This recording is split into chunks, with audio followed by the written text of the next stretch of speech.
Hello दोस्तों, एक बार फिर से मेरे इस YouTube चैनल में आपका बहुत बहुत स्वागत है। दोस्तों, इस समय आप भारत में राष्ट्रवाद की जो भावना हुई उससे उसका जो सेकंड पार्ट है आज इस वीडियो में मैं आपके साथ डिस्कस करूंगा। पहले वीडियो में आपने देखा फर्स्ट पार्ट में कि किस तरह से 1857 की क्रांति हुई, जो पहली बार राष्ट्रवाद की भावना की झलक देखने को मिलती है। फिर इसके बाद वंदे मातरम गीत लिखा गया, कांग्रेस की स्थापना हुई।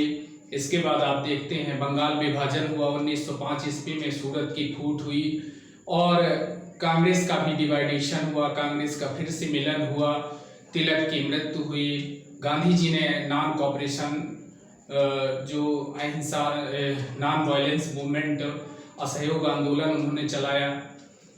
1922 ईस्वी में असहयोग आंदोलन शुरू किया, नॉन कॉपरेशन मूवमेंट जिसे नॉन वायलेंस मूवमेंट भी कहते हैं। और इस तरह से गांधी जी ने 1922 का जो आंदोलन था उसको गांधी जी ने वापस लिया। तो पूरी जो इंडिया में लोगों के अंदर जो भावना थी, फीलिंग थी, वो एक निराशा हाथ लगी। गांधी जी को गिरफ्तार कर लिया गया। 1923 में मोतीलाल नेहरू और CR दास ने स्वराज पार्टी का गठन किया और इस तरह से साइमन कमीशन आया, जो कि संविधान जो शासन व्यवस्था थी 1919 का जो शासन अधिनियम था उसकी समीक्षा करने के लिए जो साइमन कमीशन आया, उस साइमन कमीशन में एक भी भारतीय नहीं था, जिसकी वजह से उसको विरोध किया गया इंडियन के द्वारा। और जो स्वशासन की मांग थी उस पर उसका कोई इफेक्ट, उस साइमन कमीशन में कोई चर्चा नहीं थी, जिसके कारण भारतीयों ने साइमन कमीशन का विरोध किया। और इस तरह से इसके आगे से मैं आपको जो फैक्ट इंपॉर्टेंट जो घटनाएं हुई उन सब का आज डिस्कशन करूंगा, तो पूरा वीडियो आप ध्यान से देखिए। चलिए पहली बात करते हैं कि 8 अप्रैल 1929 को भगत सिंह, सुखदेव और बटुकेश्वर द्वारा असेंबली में बम फेंका गया। असेंबली में सभा चल रही थी, तो वो चाहते तो असेंबली में किसी को हर्ट भी कर सकते थे, इंजर्ड भी कर सकते थे, लेकिन उन्होंने खाली सीटों पर पीछे की तरफ बम फेंका और ये कहा कि अंग्रेजों के जो बहरे कान हैं, जो भारतीयों की आवाज़ को नहीं सुन रहे हैं, उनको सुनाने के लिए उन्होंने बम फेंका। और इस तरह से उनको फिर दोनों को गिरफ्तार कर लिया गया। उन्होंने जो भगत सिंह थे और बटुकेश्वर, उन्होंने ये बम फेंक कर ये दिखाया कि हम कहीं भी पहुंच सकते हैं और अपनी आवाज़ उठा सकते हैं। तो यही हुआ और इसके बाद पूर्ण स्वराज की मांग की गई। 1900 जो कांग्रेस का दिसंबर 1929 ईस्वी में जो कांग्रेस का लाहौर अधिवेशन हुआ रावी नदी के किनारे, वहाँ पर ये तय किया गया कि हमें पूर्ण स्वराज चाहिए और ये पहली झलक देखने को मिलती है पूर्ण स्वराज की। उन्होंने कहा हम डोमिनियन स्टेट नहीं रहेंगे, हमें पूर्ण स्वराज चाहिए। और ये तय किया गया कि 26 जनवरी 1930 को हम स्वतंत्रता दिवस मनाएंगे। और तब से अगर देखा जाए तो जब तक देश स्वतंत्र नहीं हो गया तब तक 26 जनवरी को ही स्वतंत्रता दिवस मनाया जाता था। जब देश स्वतंत्र हुआ तो 15 अगस्त को स्वतंत्रता दिवस मनाया जाने लगा। और इसके बाद आप देखेंगे 26 जनवरी 1950 को हमारा देश गणतंत्र बना, यानी संविधान लागू हुआ, तो तब से रिपब्लिक डे मनाया जाने लगा, गणतंत्र दिवस मनाया जाने लगा। इसके पहले 26 जनवरी को ही स्वतंत्रता दिवस मनाया जाता। देश स्वतंत्र नहीं हुआ था, लेकिन इसके बाद भी स्वतंत्रता सेनानियों ने यह तय किया कि हम 26 जनवरी को स्वतंत्रता दिवस मनाएंगे। ठीक है। और इसी के साथ साथ फिर गांधी जी ने इरविन को खत लिखा, इरविन को पत्र लिखा और 11 सूत्री मांग रखा। 11 सूत्री मांगों में जो सुशासन की बात की गई थी कि हमको कुछ उसमें पार्टिसिपेशन मिले, जो नियम कानून थे, जो नमक कानून था और भी कई ऐसे कानून थे जो लगान से रिलेटेड थे। तो इन 11 मांगों को गांधी जी ने रखा और उस पर उनको ध्यान देने के लिए कहा, लेकिन इरविन ने इस पर कोई 11 सूत्रीकार जो मांग पर है उस पर कोई ध्यान नहीं दिया। और उसी समय आप देखते हैं कि 1929 की महामंदी पूरे विश्व में जब पूरे विश्व में ऐसी महामंदी छा गई थी जिसके कारण जो भारतीय किसान थे उनकी फसल, उनका जो उनकी फसल थी उसको बिकना मुश्किल हो गया, उसको खरीदने वाला कोई नहीं रहा। पूरे विश्व में इस तरह से मंदी छा गई थी कि इसको महामंदी के नाम से जाना जाता है, जिसका भारत में भी काफ़ी प्रभाव देखने को मिला। अब इसके बाद का बात करें 12 मार्च 1923 को गांधी जी ने क्या किया, जब इरविन ने उनकी 11 सूत्री मांगों को नहीं माना तो उन्होंने सोचा कि कुछ बड़ा करना चाहिए, सरकार इस पर ध्यान नहीं दे रही है, इसलिए उन्होंने क्या किया 12 मार्च 1923 को गांधी जी ने साबरमती आश्रम से दांडी यात्रा प्रारंभ की। क्योंकि गांधी जी ने सोचा कि ये जो नमक कानून है जिस पर नमक पर टैक्स लगाया गया, ये नमक बेसिक नीड है, हर व्यक्ति को नमक की जरूरत है, और नमक के माध्यम से जो नमक कानून है अगर इसका उल्लंघन किया जाएगा तो हर व्यक्ति, किसान, मजदूर वर्ग, हर वर्ग का व्यक्ति इस आंदोलन में पार्टिसिपेट करेगा। तो यही सोचकर गांधी जी ने नमक कानून तोड़ने का फैसला किया और उन्होंने क्या किया, साबरमती आश्रम से दांडी यात्रा प्रारंभ की। इसमें 78 वॉलंटियर थे, 240 किलोमीटर की यात्रा इन्होंने तय किया और 24 दिन इस यात्रा को तय करने में लगे। 10 मील प्रतिदिन चलते थे गांधी जी और उनके जो वॉलंटियर थे, और जिस गांव में रुकते थे वहाँ के गांव के लोग उनको सुनने के लिए आते थे। गांव के लोग सुन करके गांधी जी अपना भाषण देते थे। इस तरह से करके लगभग 24 दिन बाद वो पैदल चल करके पहुंच गए। ठीक है, तो इस तरह से 6 अप्रैल 1930 को दांडी पहुंचकर महात्मा गांधी ने नमक कानून तोड़ा, नमक बनाया, बॉयल किया, पानी को बॉयल करके नमक बनाकर इस कानून को तोड़ा, और इसी के साथ सविनय अवज्ञा आंदोलन की शुरुआत हो गई। लेकिन क्या हुआ, जैसे सविनय अवज्ञा आंदोलन शुरू हुई तो जो मुख्य लीडर थे सब लोगों को सरकार ने, जो गवर्नमेंट थी तो उनको गिरफ्तार कर लिया गया। सरकारी नमक कारखाने के सामने प्रदर्शन किए गए, विदेशी वस्तुओं का बहिष्कार किया गया, वनों का उल्लंघन, जो वन कानून थे, लोग जो लकड़ी, जो आदिवासी लोग थे लकड़ी या जानवर को चराने के लिए जो संरक्षित वन थे उन सब में प्रवेश करना शुरू कर दिया। और इस तरह से यहाँ पर क्या हुआ कि जो अंग्रेजों के कानून थे उन सब कानूनों को तोड़ना इनका लक्ष्य था। बात करते हैं 1930 में अम्बेडकर ने अनुसूचित जातियों को दलित वर्ग एसोसिएशन में संगठित किया। इसी दौरान अम्बेडकर का प्रवेश होता है और उन्होंने क्या किया, जो अनुसूचित जातियां थी उनको संगठित किया। आगे बात करें 23 मार्च 1931 को भगत सिंह, सुखदेव, राजगुरु को फांसी दे दी गई। तो इससे क्या हुआ, इससे लोगों के अंदर और क्रांति की भावना डेवलप हुई। इन्होंने, सुखदेव, राजगुरु, ये हमेशा ऑल टाइम इनकलाब जिंदाबाद के नारे देते रहे और जनता को इनकी जो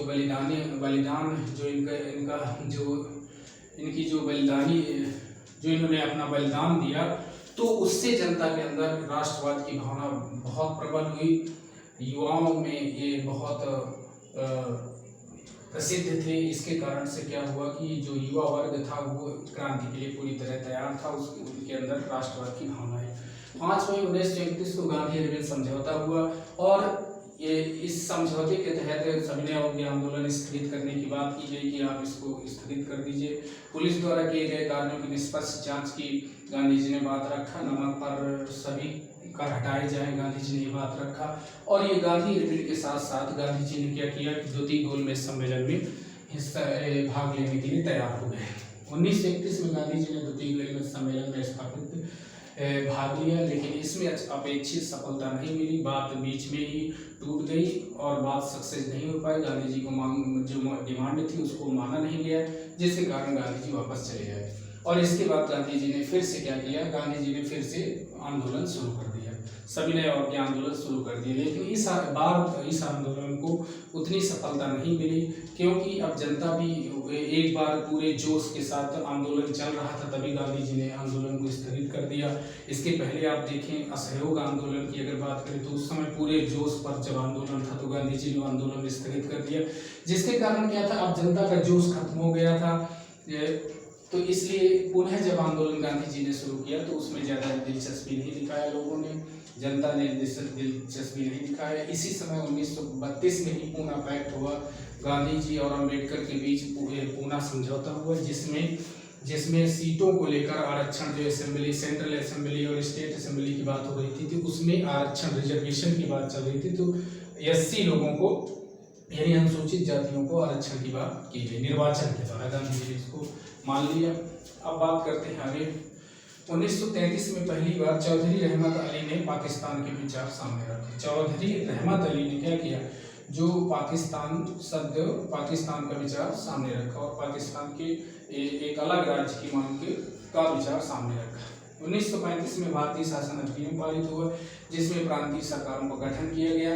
इस अनुच्छेद की अगर इस अधिनियम की बात करें तो 321 अनुच्छेद थे, 10 अनुसूचियां थी, 14 इसमें भाग थे और इसमें भारतीय संविधान पर इसका सर्वाधिक प्रभाव देखने को मिलता है। जब देश स्वतंत्र हो जाता है और संविधान का निर्माण किया जाता है तो 200 से अधिक जो अनुच्छेद हैं इसी के सेम टू सेम ले लिए जाते हैं। तो इसलिए इसका जो अखिल भारतीय संघ की स्थापना की गई जिसमें कमिश्नरी क्षेत्र थे, अंग्रेजी राज्य थे, उन सबको मिला करके एक अखिल भारतीय संघ की स्थापना की गई। 1 सितंबर 1939 को द्वितीय विश्व युद्ध प्रारंभ हुआ। जैसे ही हिटलर ने पोलैंड पर आक्रमण किया वैसे ही द्वितीय विश्व युद्ध की शुरुआत हो गई और ये युद्ध आप देखते हैं कि 6 वर्षों तक चला, लगभग 6 वर्षों तक चला और अत्यधिक इसमें हानि उठानी पड़ी। जो प्रथम विश्व युद्ध था उसकी तुलना में सेकंड वर्ल्ड वॉर कहीं और अधिक इसको नुकसान हुआ पूरे विश्व को। 1940 में मुस्लिम लीग के लाहौर अधिवेशन में पाकिस्तान की मांग का संकल्प पारित किया गया। जो 1940 में मुस्लिम लीग का जो लाहौर में अधिवेशन हुआ उसमें पाकिस्तान की मांग का संकल्प पारित कर दिया गया।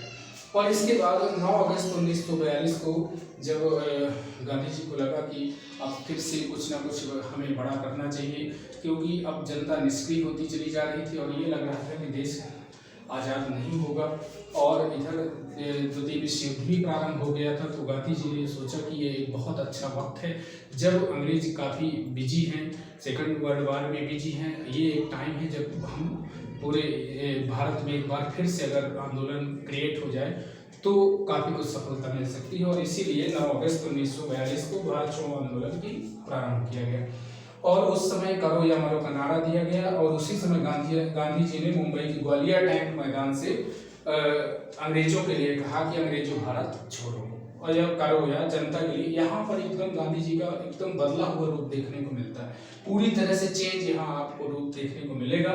गांधी जी जो अब तक हिंसा की बात बिल्कुल नहीं करते थे, हमेशा अहिंसा की बात करते थे, यहाँ पर उनका एकदम विचार बदला हुआ नजर आता है। चूंकि अगस्त में हुआ था ये आंदोलन तो इसलिए इसको अगस्त क्रांति के नाम से भी जाना जाता है। 1945 में अमेरिका ने क्या किया, जापान के 2 बड़े शहरों पर जो हिरोशिमा 6 अगस्त 1945 और नागासाकी 9 अगस्त 1945 को परमाणु बम गिराया जिससे वहां पर पूरी तरह से बताते हैं कि लगभग 1 किलोमीटर तक आग ही आग दिख रही थी और ऐसा लग रहा था कि पूरा विश्व खत्म हो जाएगा। यानी ये पहली बार परमाणु बम का हमला किया गया और यह जो घटना है इस घटने में पूरे जो विश्व युद्ध सेकंड वर्ल्ड वॉर था पूरी तरह से खत्म हो गया। जापान ने आत्मसमर्पण कर दिया और इस तरह से सेकंड वर्ल्ड वॉर का एंड हो गया।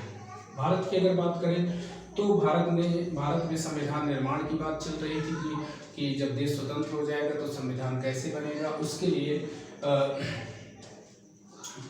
क्रिप्स मिशन 1942 में आया लेकिन वो सक्सेस नहीं रहा। इसके बाद 1946 में कैबिनेट मिशन भारत आया और इसने भारतीय संविधान बनाने के लिए भारतीय संविधान सभा के निर्माण का विचार रखा। तब इसको भारतीयों ने मान लिया और इसी के आधार पर भारतीय संविधान का निर्माण संविधान सभा ने किया। इसी में जो 2 वर्ष 11 माह 18 दिन में भारतीय संविधान बनकर तैयार हुआ। 15 अगस्त 1947 को भारत स्वतंत्र हो गया और अंग्रेज हमेशा के लिए यहाँ से चले गए, भारतीयों को सत्ता सौंप दिया और इस तरह से ये हमारे जो देश का राष्ट्रवाद जो भारत में राष्ट्रवाद की अगर बात करें तो ये भारत का राष्ट्रवाद है जो कि एक इसी को हम कह सकते हैं स्वतंत्रता संघर्ष, भारत का स्वतंत्रता आंदोलन या स्वतंत्रता संघर्ष, ये मैटर यहाँ तक होता है। कुछ इम्पॉर्टेंट कथन हैं जो कि मैं आपके साथ डिस्कस कर लेता हूँ। जैसे क्लाइमेट एटली ब्रिटेन के पीएम थे जब भारत को आज़ादी मिली। जब भारत को आज़ाद हुआ तो उस समय क्लाइमेट एटली ब्रिटेन के पीएम थे। सुभाष चंद्र बोस ने कहा दिल्ली चलो और ये कहा तुम मुझे खून दो तो मैं तुम्हें आज़ादी दूंगा। ये कुछ नारा हैं जो इम्पोर्टेंट हैं आपके लिए। तिलक ने कहा था स्वराज्य मेरा जन्म सिद्ध अधिकार है और मैं इसे लेकर रहूंगा। आज़ाद ने कहा अब भी जिसका खून न खौला खून नहीं वो पानी है। ये कोटेशन है आज़ाद का, चंद्रशेखर आज़ाद का। राम प्रसाद बिस्मिल का कहना था सर पड़ोसी की तमन्ना अब हमारे दिल में है। और भगत सिंह ने कहा इंकलाब जिंदाबाद और मालवीय कहते थे सत्यमेव जयते। तो चलिए ये वीडियो आपके लिए मैंने बनाया तो ऐसे ही वीडियो पाने के लिए आप चैनल को सब्सक्राइब करें और वीडियो को लाइक करें। आज बस इतना ही, नमस्कार।